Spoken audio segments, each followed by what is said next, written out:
The MSI RTX 4080, the gaming X Trio, is very capable playing Star Citizen 4K.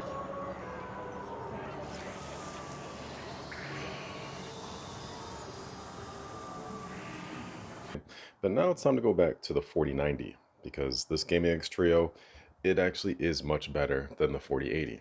Well, at least in Star Citizen. You know, I've actually started to lose track how many times I've unplugged and plugged this thing in.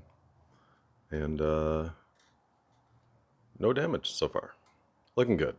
This is the Thermaltake Tough Power GF3 1200 watt 80 plus gold power supply unit, ATX 3.0 compatible. So far so good.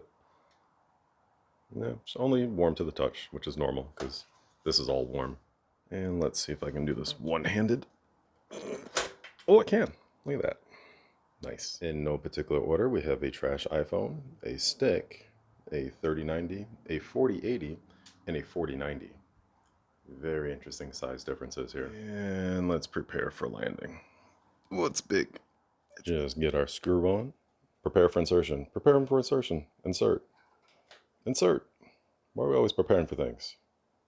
Spaceballs. 600 watts of power. Now the key is, so that these don't melt, is to just push it down all the way. That's where the main faults have been. User error, apparently. People have not been putting it in securely. And once it's secure, flip the switch. Power. Oh yeah. And here we go.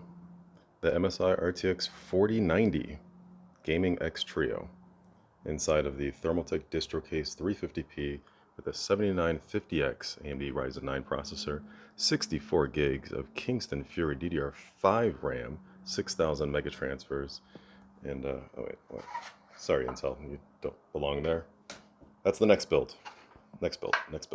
Shh.